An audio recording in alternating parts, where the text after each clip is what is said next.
This isn't the real Caesar's Palace, is it? What do you mean? Did Caesar live here? No. I didn't think so. I went to Vegas last weekend. Pretty crazy. Vegas, baby, Vegas! Gentlemen, welcome to Las Vegas. Why don't you give me half the money you were going to bet? Then we'll go out back, I'll kick you in the nuts, and we'll call it a day. Some guys just can't handle Vegas.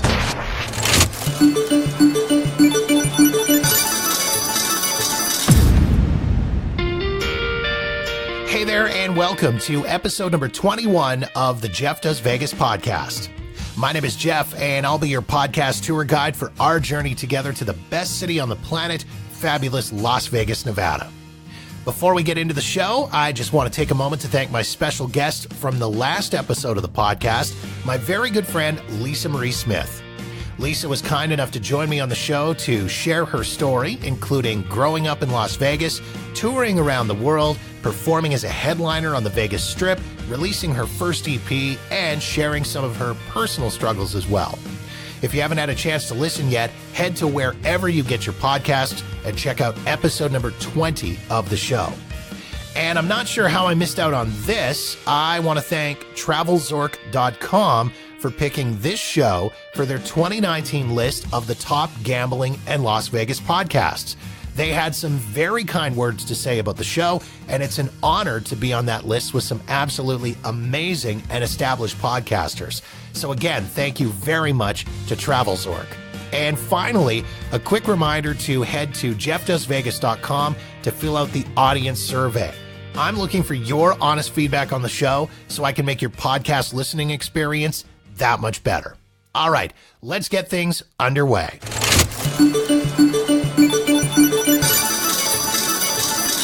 We'll start off with the latest from Sin City with Vegas news you can use. Work has officially begun on a project that we told you about several episodes ago. The Fremont Street Experience has launched their $32 million renovation on the Viva Vision canopy screen in downtown Las Vegas. The new screen will feature over 16 million pixels and promises to be 7 times brighter than the existing canopy with over 4 times the resolution of the current screen. It'll feature new digital content and interactive elements as well, with visitors being able to write personal messages on the screen and vote for the next song or video via an app. The work will go through to December of this year and will not interfere with the videos on the current canopy screen. Big news for fans of the Pinball Hall of Fame and Museum. The operators of the attraction have officially filed plans for a brand new location near the south edge of the Strip. The group wants to build a single-story, 26,000 square foot facility on a vacant spot of land just south of Mandalay Bay and just north of the famous Welcome to Fabulous Las Vegas sign. The new arcade would be roughly 3 times the size of the current Pinball Hall of Fame, located on East Tropicana Boulevard, about 2 miles off the Strip. They presently have about 250 pinball and video game machines on the floor, and the new facility would allow them to have anywhere between 600 and 700 out for display and play. The current plan is to have the new building ready to open by the end of 2020. And fans of 80s music have something to celebrate: a new residency at the Flamingo. Prior to her appearance on the Billboard Music Awards, Paula Abdul announced she'll be taking over the soon-to-be-vacated Donnie and Marie showroom with her show Forever Your Girl. The production officially opens in mid-August, with shows also running in October, November, December, and into January of next year. Tickets are on sale via Caesars box offices and Ticketmaster. And that's Vegas news you can use.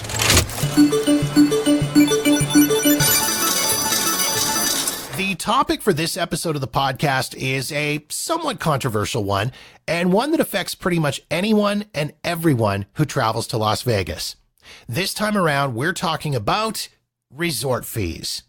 For the uninitiated, resort fees are an extra fee that most Las Vegas hotels charge above and beyond the actual room rate. Depending on the hotel, these can be anywhere from $25 a night all the way up to $45 a night. For example, a property over on Fremont Street, such as the D, would be on the lower end of the scale, whereas somewhere on the Strip, like the Wynn or the Venetian, would be on the higher end of things.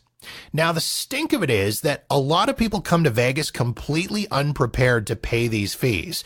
They book a hotel via a third-party website where they see a room listed for $45 a night. They fly through the reservation process, and then they're shocked when they're charged an additional $40 a night when they arrive at the hotel. So exactly what are you getting in exchange for these so-called resort fees? Well, the hotels would have you believe that you're getting access to things like Wi-Fi, the pool, the fitness center, the business center, free local calls, airline boarding pass printing, and maybe a few other goodies as well. In fact, what you're actually getting is really a whole fat lot of nothing. People are tired of being nickel and dime to death in Las Vegas, and resort fees are just a small part of that.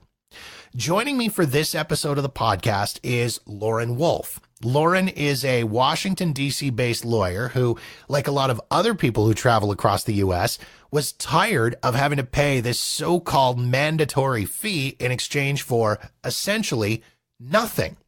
So Lauren decided to do something about it. She launched KillResortFees.com, a website devoted to eliminating resort fees. In addition to that, the website is also a great resource for information on how you can avoid paying resort fees, how you can get your resort fees refunded, and what you can do to start forcing the government to take action against resort fees. Here's my conversation with Lauren Wolfe. How I got started with resort fees was that I'm a very experienced traveler. I've traveled all over the world to almost 100 countries, and I always am interested in improving travel in the United States. It's something I work on as my job, and it shocked me when I, as a very experienced traveler and lawyer, went to Florida, and I was charged a surprise hotel resort fee, and then I was charged yet another resort fee one day later at a hotel in Miami. So both hotels I had paid for in advance on hotels.com, and both said that they were paid in full.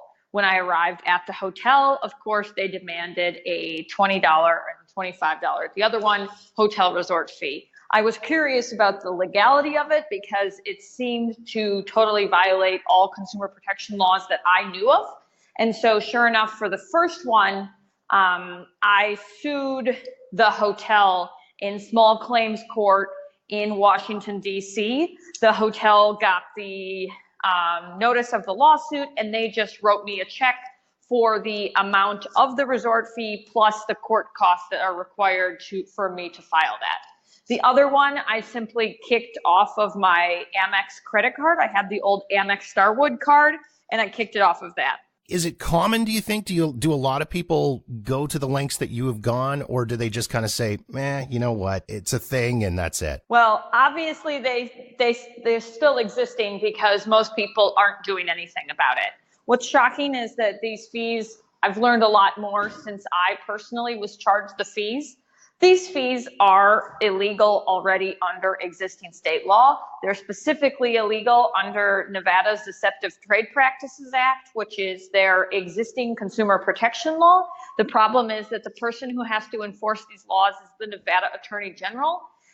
It doesn't matter if it's a Democrat or a Republican. We just had a Republican Attorney General in Nevada, and as of the last election, there's a Democrat now.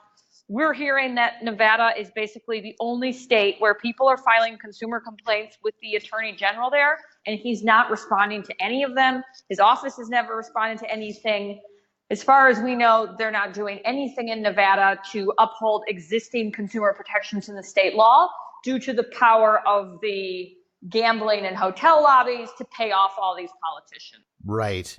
So there's no worries, though, because there is actually a very big investigation by 47 attorneys general. So it's 46 states plus Washington, D.C.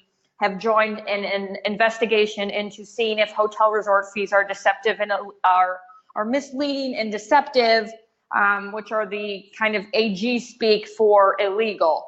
Because it's an investigation, we don't know exactly which states are the ones that said that they're not involved. It's 4 states because It's 47 because it's 46 states plus DC.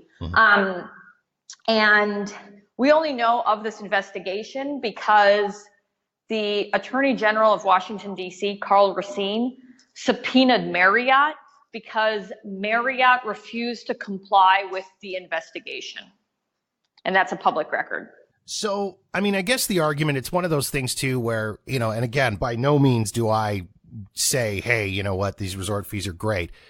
But just to play devil's advocate for a half a second, there's always the argument of, well, you know, I mean, if you don't read the fine print, like that's really kind of your own fault for not reading the fine print and seeing it's in there. Yes, and that is exactly what the hotel said to me when I was first charged this. But the issue is that it's actually illegal. So I would go back to them and say, it doesn't matter, you know, this form that I signed, right? Like, I'm going to pay this rate. I paid this much to stay at the DoubleTree in Key West, right? That's a contract. Well, a contract has to be legal for it to be valid. That's Contracts 101. Everyone learns that in law school. So it doesn't matter, honestly, what you're signing. It has to hold up in a court of law. And the issue is that resort fees are illegal. So even if the hotel writes in at the bottom in extremely fine print, this rate up here that we quoted you is actually going to have to pay another $25 a night plus Nevada hotel tax. That's illegal because you have to charge the actual amount that you're going to be charged according to the Nevada Deceptive Trade Practices Act. That's why you don't see this in other goods. Nevada, like many states, in their Deceptive Trade Practices Act, which is the base consumer protection law that every state has, they do specifically call out other bad actors that have previously engaged in this type of behavior. It's common, you know, with car dealerships or cable companies. They think they're above the law. People get mad. They get specific sections in the Deceptive Trade Practices Act saying that whatever they were previously doing is illegal. So what could happen in the future is the AGs could come out with a ruling saying these are illegal. But if they don't specifically say that, what could go forward in the future is that even though they're already illegal in the Deceptive Trade Practices Act, since no one has the chutzpah to actually enforce it, and they're just doing whatever the casino operators want them to do, if people in Las Vegas force their politicians to pass a new, paragraph into the Nevada Deceptive Trade Practices Act, they could also say, okay, listen, hotel resort fees are already illegal according to this act, but we're specifically saying, you have to advertise the full rate of the hotel, and that's the law. So they're already illegal, but you could add it in, but very specifically to really, to spell it out for them. So is the issue then more so that it's because they're calling it a mandatory fee? Like in my mind, I'm thinking, how is this any different from, say, an airline that charges for baggage or seat selection, or a car rental company that charges, quotes you a rate, but then charges you a concession and location fee and an extra fee for picking it up at the airport and this fee and that fee? Is it because the properties try to turn around and say this is mandatory? Yes. If it was optional, there wouldn't be any issue. That's why parking, though people don't like it, it's totally legal. There's an exchange of service. You're paying for a parking spot, the end, right? You can take an Uber there and then you wouldn't pay for a parking spot. So there's options. So, parking is annoying, and there's certainly a case to be made for why to eliminate it, but it's not a legal issue. Hotel resort fees are simply illegal. The issue is that you can't get out of it. So the Department of Transportation regulates airline travel. DOT, which is the abbreviation for Department of Transportation, they already passed a rule saying that full fare advertising for seats is mandatory in the United States. That means that you can get your butt in a seat on an airline and go from point A to point B for the price that you are paying for that flight. It doesn't say you can bring a bag on. It doesn't say you can sit next to your wife, but it does say you can go from point A to point B. my concern or my thought is if a hotel is required to eliminate these resort fees and charge it as part of the rate, will they try to make up for that lost income, i.e. the higher amount that they'll have to give in commissions to third parties like Expedia or Hotwire or Hotels.com? Will they turn around and try to make it up with something like, for example, parking fees? Yeah, I mean, I don't know how they're going to recoup the money. They could probably just raise the rate. I know that at a lot of hotels like Circus and Excalibur, you're getting almost every single night the resort fee costing more than the advertised rate of the room. That's totally insane, and it's illegal. So instead of charging a $35 room and a $38 resort fee, they can just, charge a $65 or $70 a night room plus tax. If they want to charge for parking, they can add parking on. I mean, I don't know how they would break it down, but my main concern is just to get some, if you want to sleep in a bed in Las Vegas, you should pay the advertised room rate, and that should get you the key to the room without a problem. And this is, speaking with you about this is helpful because in my mind, and seeing where you're coming from on this as far as, making it not a mandatory fee and just rolling it into part of the room, because some of the complaints that I see online in the different Vegas Facebook groups that I'm a part of, people complain about the cost of the resort fee. And my argument and my thought in my head is always, well, I mean, yeah, it's an extra $35 or an extra $40 on top of the room rate. But let's look at the room rate for a second. You're paying $35 or $40 a night. You're getting a room in arguably the most exciting city in the United States of America for under $100 a night. That, I've paid $150 a night for a room in Fargo, North Dakota. The discussion was always, just budget for it, just figure it into your cost, right? Yeah. I mean, at this point, I think most frequent travelers to Las Vegas know that every Vegas hotel is lying to you about the price of the room.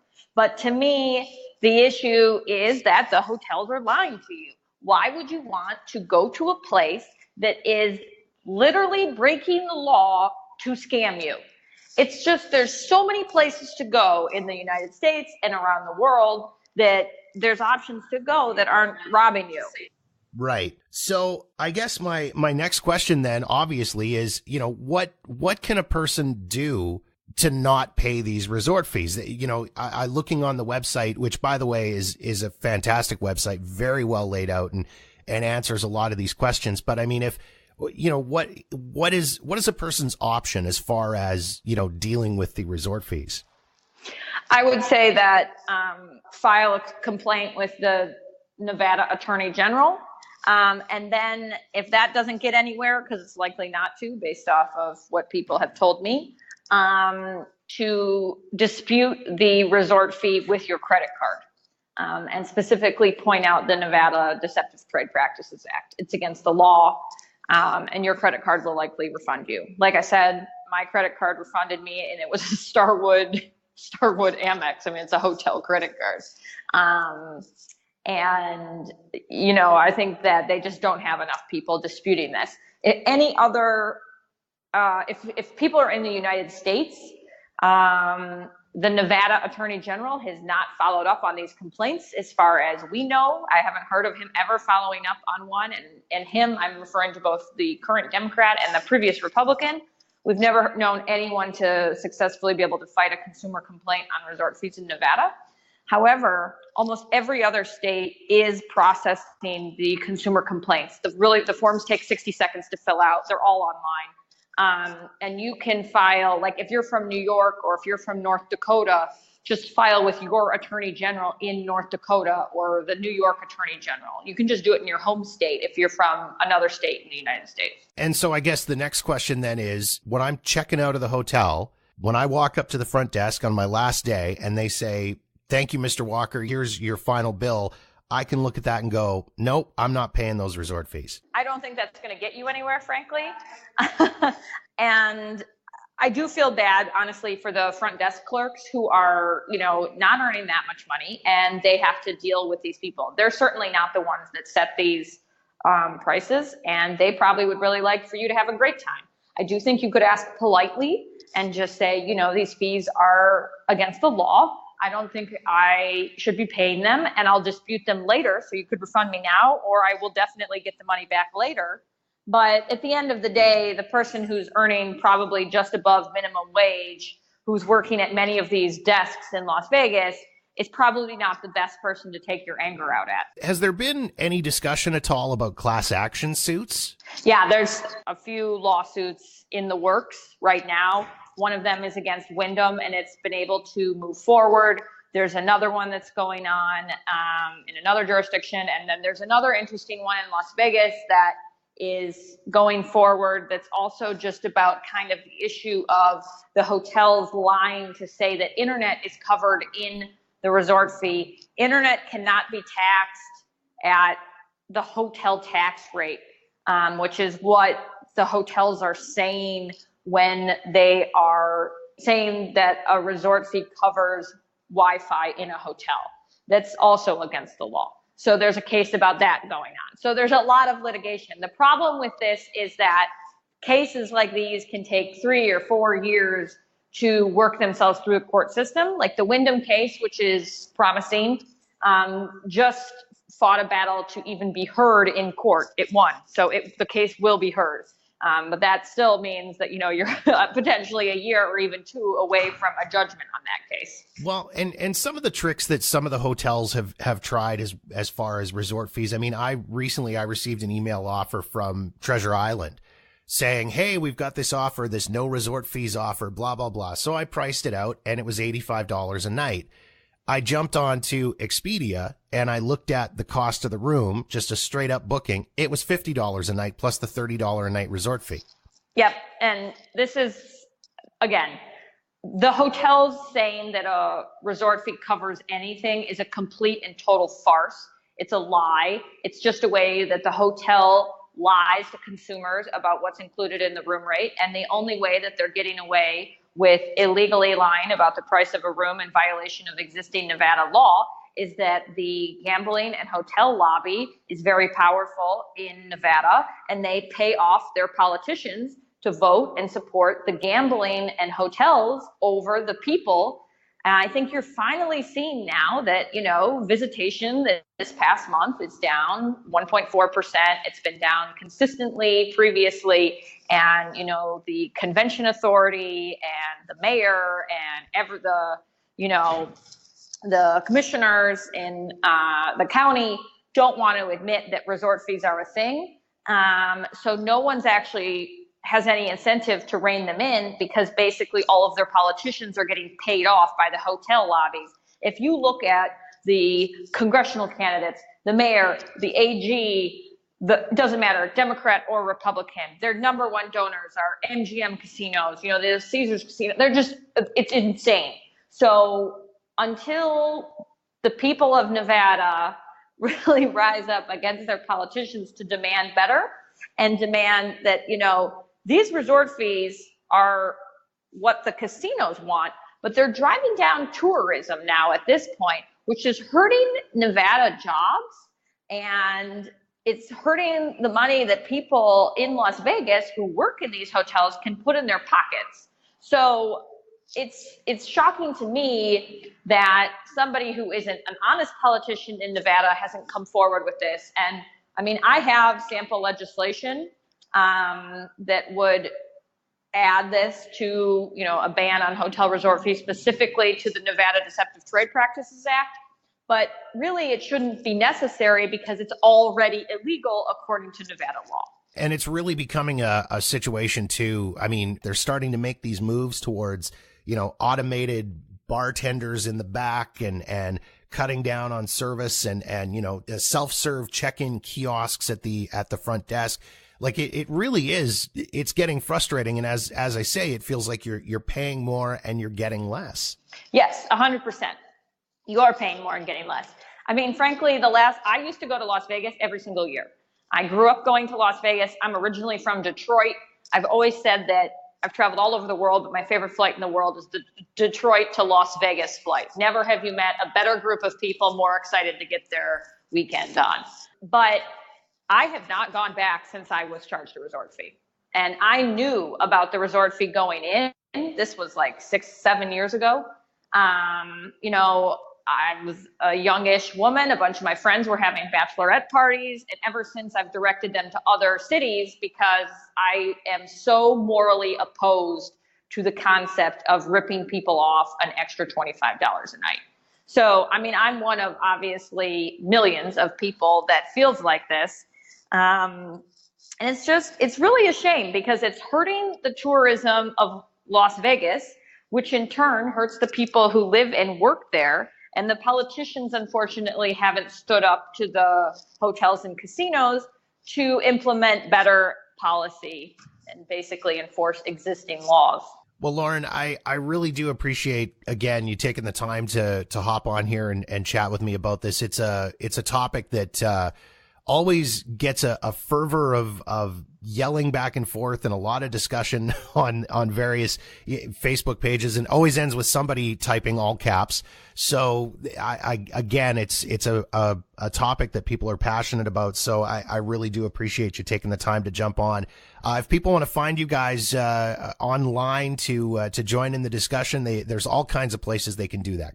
Yep. I run the website killresortfees.com that I started after I was charged a resort fee. I just put as much info as I can there. I try and, push info out on Twitter and post some photos on Instagram at both the Kill Resort Fees handle.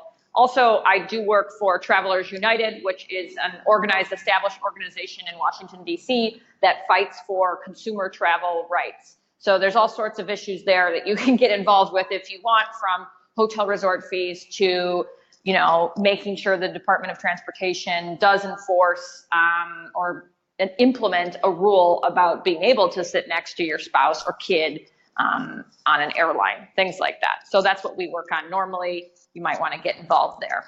And as you say, I mean, there's some amazing resources and some really in-depth stuff on the website at killresortfees.com. We've really just scratched the surface here today. So I hope people will go to the website and take a look and see some of the great stuff that you've got on there. Thank you very much, Lauren. Well, thank you.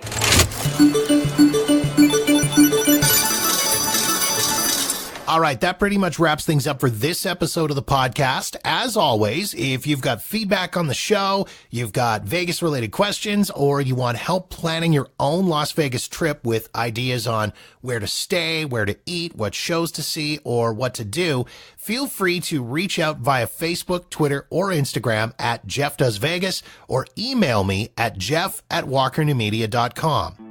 As always, before I let you run away, I've got a couple of quick plugs to toss out. If you're ever in Vegas on a Friday night and you're looking for a great evening of entertainment, head out to the Piazza Lounge in the Tuscany Suites and Casino and check out my very good friend Kenny Davidson as he hosts Kenny Davidson's Celebrity Piano Bar.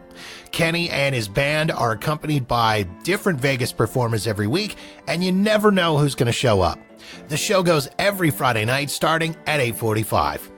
And if you're after a great brunch with some excellent entertainment, check out friend of the show John D. Domenico as he brings Donald Trump to life as part of the cast of Esther Goldberg's Totally Outrageous Brunch, featuring music, comedy, acrobatics, aerial work, and who knows what else. It happens every Saturday and Sunday morning in the Sayers Club at the SLS Hotel and Casino. Get your tickets at totallyoutrageousbrunch.com. Hockey fans, get ready for this event. Superstar NHL goaltender, 5-time Stanley Cup winner, 2-time Canada Cup winner, and 2003 Hockey Hall of Famer Grant Fuhr is coming to the Space at Polaris and Harmon on July 6th. It's for an exclusive screening of the documentary Making Coco, the Grant Fuhr story. The screening will be followed up by an intimate Q&A with the legendary player. Tickets and info available at thespacelv.com.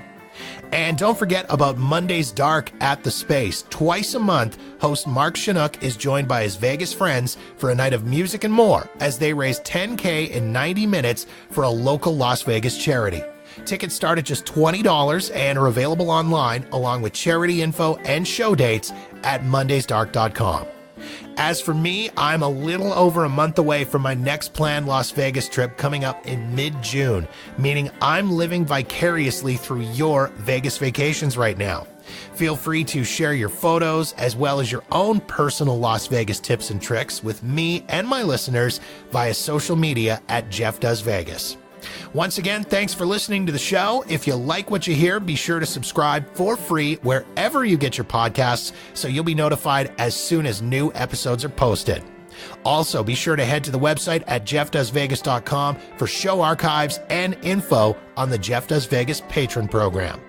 My name is Jeff, and this has been episode number 21 of the Jeff Does Vegas podcast, a Walker New Media production.